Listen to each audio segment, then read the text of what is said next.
Bonjour à tous, très content de vous retrouver pour notre deuxième rendez-vous d'actualité sur le meeting d'obstacles palois. Vous l'avez vécu, la réunion du vendredi 24 décembre a tenu toutes ses promesses sur l'hippodrome de Pau et a démarré très fort, surtout avec la victoire d'un poulain qui s'appelle Miralago.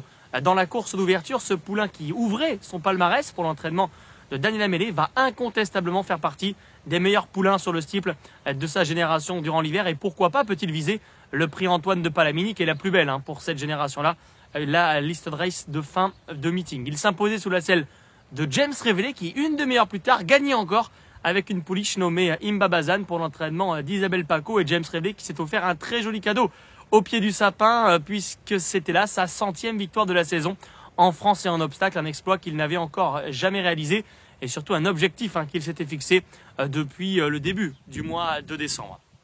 James Révélé s'est même permis un troisième succès avec Galox pour l'entraînement d'Emmanuel Clayeux, cheval qui connaît très bien l'hippodrome du Pont-Long et qui devrait être revu à son avantage encore une fois durant ce meeting. Nous avions quelques belles épreuves, je pense notamment au prix Daniel Guestier, la préparatoire à la grande course de haies, et ce fut un match Nicole contre Nicole.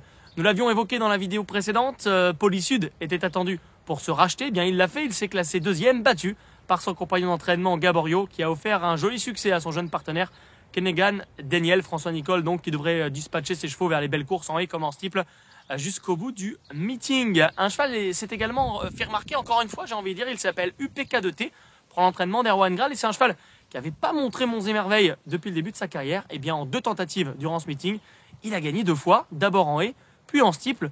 Nul doute qu'il fait déjà partie des très belles révélations de ce meeting de Pau et que nous allons le revoir à son avantage d'ici le mois de février. Il y avait également un homme qui s'est fait remarquer durant cette réunion du 24 décembre. Je veux bien sûr parler de Gabriel Linders. Il a scellé le couplet gagnant, peut-être de la plus belle, le prix El Triunfo, préparatoire au Grand Prix de Pau. Un étonnant gentilhomme qui s'est imposé, muni de hier, monté de manière offensive. Le cheval est bien reparti pour finir et dominer sa compagne de boxe Philae du matin. Zipline a terminé en léger retrait. Mais je pense qu'il va falloir continuer de le suivre parce qu'il a vraiment couru de bonne manière. Il faudra juste qu'il fasse peut-être un peu moins d'efforts dans ses sauts. Et puis Gabi Linders a également gagné avec un poulain inexpérimenté nommé Scatar, qui avait été malchanceux pour ses débuts. Il a complètement replié les pendules à l'heure et va certainement confirmer durant l'hiver, voire même sur l'hippodrome d'Auteuil, pourquoi pas à la rentrée, car semble ce cheval être un poulain de qualité.